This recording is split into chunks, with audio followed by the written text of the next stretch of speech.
Հարց համար 22 2026-2030 թվականների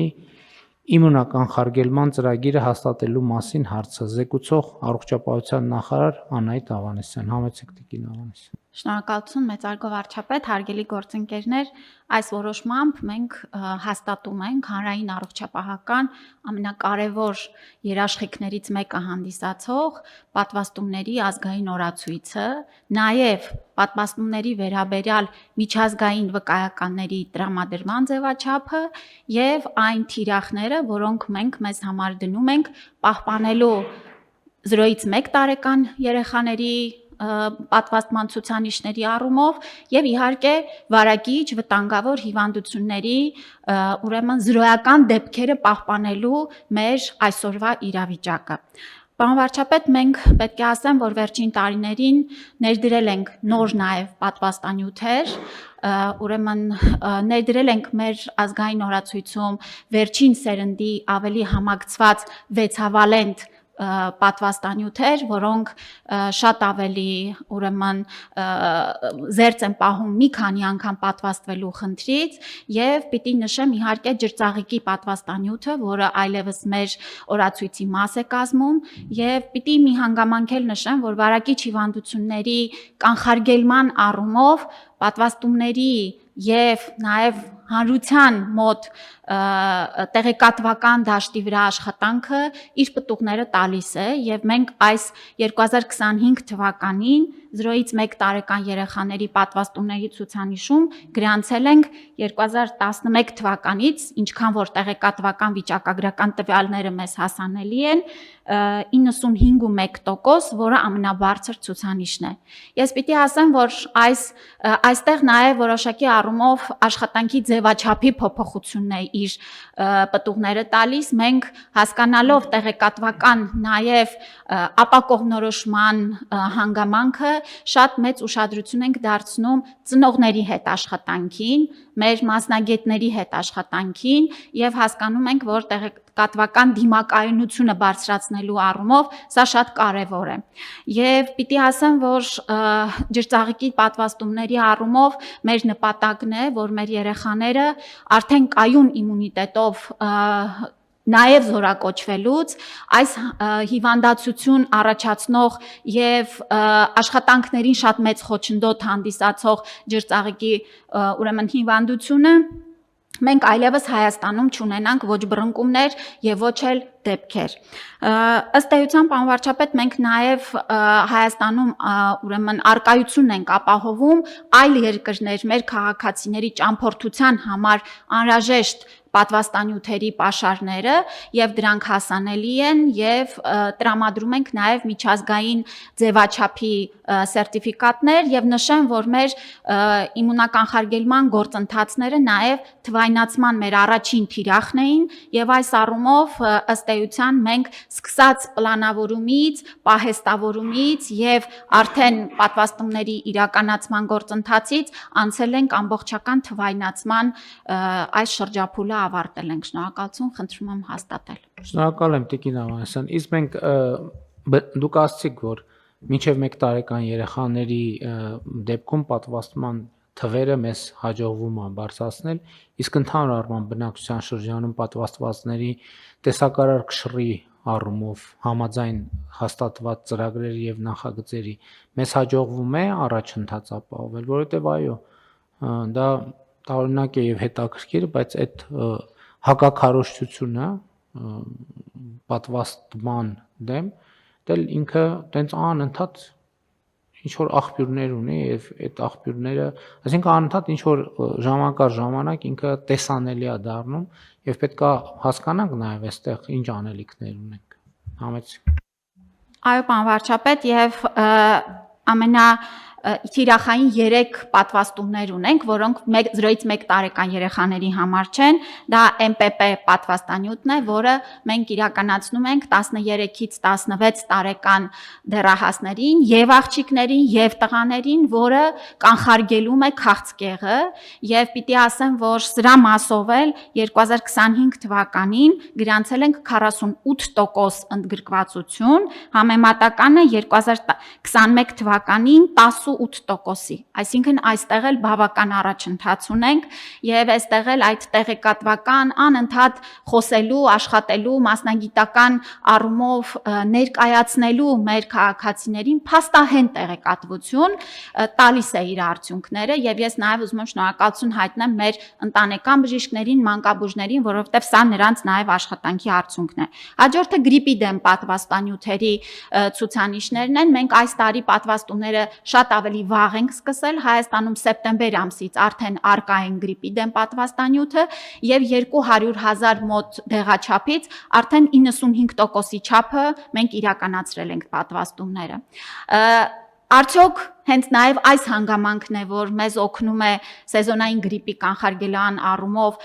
բռնկումներից չգնալ շատ մեծ ընդլայնված շրջանակների, իհարկե, սա էլ իր դերը խաղում է։ Եվ նորից նշեմ, որ ջրծաղիկի պատվաստանյութը մենք պատվաստումները իրականացնում ենք նախազորակոչային եւ զորակոչային տարիքի նաև մեր քաղաքացիների համար։ Տիկին Ավասյան, ես հասկացա, որ պատվաստումների հետ կապված որոշակի նաև իմացության եւ ինֆորմացիայի պակաս ունեմ։ Հիմա փաստորեն մեր մոտ պատվաստման ծրագիրը ինչ է, որը նաև հաստատում ենք։ Նախ երեխաներին 1-ից 3 տարեկան երեխաների մասին է խոսքը, այսինքն 3-ից բարձր տարիքի երեխաները էլ պատվաստում չունեն։ Պարոն վարչապետ, սկսում է 0-ից եւ հենց մենք հաստատում ենք ըստ ամեն տարիքի, մենք հաջորդիվել մեծ տարիքի մարդկանց ունենք վերապատվաստման գործընթացներ, այսինքն այս օրացույցը չի սահմանափակվում միայն երեխաներին։ Հիմա մենք քանի պատվաստում ունենք։ Ըստ տարիքի շատ տարբեր է, այսինքն հիմա ծրագրում ինչքան են պատվաստում։ 10-ից ավել ձևեր կան։ Երեխայի օրինակով մի հատ փորձենք հասկանալ։ Երեխան ծնվեց, մինչև 3 տարեկան ունի որոշակի պատվաստումներ։ Այո։ Ուրեմն ըստ պատվաստման ժամկետից, ուրեմն մինչև 1 տարեկան նրան իրականացնում են BCG-ի, AKDF, ROTA, պնևմո, ուրեմն VHB, այսպես հեպատիտ B-ի պատվաստումները։ Հաջորդիվ արդեն ըստ դեղաչափերի, ըստ տարիքի 1-ից 3, 3-ից 6 տարեկան։ Այդ նույնն են կրկնում, հա, անընդհատ։ Կան, որ նույնը կրկնում ենք երկրորդ դեղաչափի, կան նաև տարիքի այլ պատվաստանյութեր են մտնում ըստ իր տարիքային խմբի կարիքի մեջ։ Իսկ ասենք չափահասների շրջանում սեզոնային գրիպ, սեզոնային գրիպ ըստ ցանկության, որովհետև սկզբունքորեն երեխաներին մենք համարում ենք պարտադիր պատվաստում, չէ՞, բայց մեծահասակներին էլ պարտադիր չէ։ Ունենք մեծահասակների շրջանում պարտադիր պատվաստում։ Չունենք, սեզոնային գրիպն է, լինում է կարմրուկի դեմ 10 տարին մեկ անգամ պատվաստման ունենք այստեղ սահմանված պահանջ եւ կովիդն էլ պարտադիր չի, բայց մենք ապահովում ենք պատվաստանյութ, չէ, այսինքն հիմա օրինակ կովիդ, կարմրուկ, ջրծաղիկ, գրիպ սեզոնային, չափահաս քաղաքացին ինքը կարող է ուղղակի որոշել, որ ես ուզում եմ պատվաստվեի, դիմի իր պոլիկլինիկա, հա, եւ այդ պատվաստումը մենք անվճար ապահովում ենք։ Երեխաներինն էլ անհատական ծրագիր կա եւ միշտ տեղյակ են պահվում ծնողները, որ պատվաստման ժամանակ նա երեխային բերեք կամ ինչ որ ձևով այդ պատվաստումը, այսինքն ըստ էության ստացվում է, որ յուրաքանչյուր երեխա իր անհատական պլանն ունի եւ իր կյանքի ընթացքում այդ անհատական պլանը իրագործվում է եւ առողջապահական համակարգն էլ իրազեկում է ծնողներին։ Այո, եւ այդ օրացույցն էլ կազմվում է թվային, այսինքն երեխայի առաջի օրվանից կազմվում է իր հաջորդական ըստ տարիքի օրացույցով, ինչ պատվաստումներ պիտի ստանա, Ներողություն, սա նշանակում է, որ մենք անուն ազգանունով հասցեով գիտենք այն ծնողներին, ովքեր հրաժարվում են իրենց երեխաներին պատվաստել։ Եվ մենք նաեւ իրենց հետ հատուկ աշխատանք ենք տանում, իրականացնում ենք նաեւ ընդհանուր հանդիպման ժամեր ծնողների հետ, աշխատում ենք ուսուցիչների հետ, եւ սա այս աշխատանքն է, պարոն վարչապետ, որ նաև արդյունք է տալիս, որ շատ ծնողներ հարցերին բավարար պատասխան ստանալուց հետո գալիս են եւ երեխաներին պատվաստում են։ Գուցե ավելի շատ ջանք դնենք այդ բաներին, գուցե աշխատաժողովներ կազմակերպենք, այդ թեմայով հրավիրենք մարզերում ծնողներին, բացատրենք, իրանց հարցերին պատասխանենք, մտավախությունները մտավախություններին պատասխանենք, որպեսզի այդ խնդիրը լուծվի։ Եվ զորակոչի ընթացքում փաստորեն ջրծաղիկ կամ որոշված որոշումա թե ենթադրենք այդ շրջանում ինչն է ռիսկային կամ ընդհանրապես եւ զորակոչիկների շրջանում նույնպես մենք պատվաստումներ իրականացնում։ Այո, իրենք նախազորակոչային եւ զորակոչիկների համար ունենք հստակ շրջանակ պատվաստումների, որոնք ըստ այդ կարիքի նրանց տրամադրվում են։ Եվ պատվաստանյութերի քանակ եւ որակ Պարոն վարչապետ, ասեմ, որ մենք Հայաստանում կիրառում ենք միայն ԱՀԿ նախավորակավորում ստացած լավագույն պատվաստանյութերը եւ ուզում եմ նշել, որ այս թվային ամբողջական շրջափուլը մեզ նաեւ սարցային շղթայի վերաբերյալ տալիս է ամբողջական տեղեկատվությունը թվային էլեկտրոնային ավտոմատ ձևաչափով, որտեղ պատվաստանյութերի առումով շատ կարևոր է արտադրության որակը, բայց նաև կարևոր է սարցե շղթայի ամբողջական պահպանումը։ Այսինքն թե ինչ ջերմաստիճանի պայմաններում են պահվում յուրաքանչյուրի ստանդարտը իր ջերմային պահանջները ունի եւ մենք ունենք անհրաժեշտ տեխնիկա, սարքավորումներ, տարածքներ, կարողություններ, որ այդ ամբողջը պահենք, որպեսզի պատվաստանյութի որակի հետ կապված որևէ խնդիր հնդածած չառաջարկի։ Այո։ Եվ ի սկզբանե էլ բնականաբար սերտիֆիկացված, որակի սերտիֆիկատներով ապահովված եւ ինչպես ասացիք, առողջապահության համաշխարհային կազմակերպության կողմից որակավորված պատվաստանյութեր ենք օգտագործում։ Շատ լավ։ Խնդրեմ, կան հարցեր, դիտարկումներ։ Չկան։ Հարցը դրվում է քվեարկության, ովքեր են դեմ որոշման ընդունմանը, դեմ չկա, որոշումն ընդունված է։ Տիկին Ավանեսյան, ինչ կա, չկա ապահովագրության գործերից առողջության։ Պարոն վարչապետ, ասեմ, որ այսօրվա ժամը 10-ի դրությամբ մենք ունենք 87048 ապահովագրական գրանցված դեպք, այց,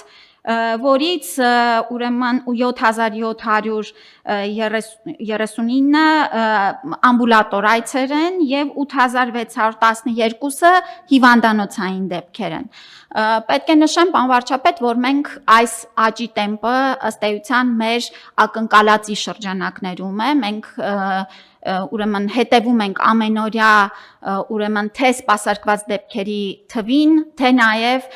փաստացի առաջացած քաղաքացիների, բուժաշխատողների, բժշկական կենտրոնների վարչական անձնակազմի կողմից մեր բոլոր բարձրացված հարցերին ընթացիկ շտկումներ ենք իրականացնում, որ համակարգը ավելի մարդակենտրոն եւ ավելի քիչ process-ներ իր մեջ ներառող լինի այս ճանապարհը, բայց ընդհանուր առմամբ պարոն վարչապետ նաև այցերը եւ հարցումներն ու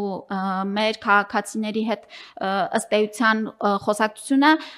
փաստում են, որ շատ մեծ հերթեր պոլիկլինիկայում այս պահին չունենք, լինում են պիկ ժամեր, բայց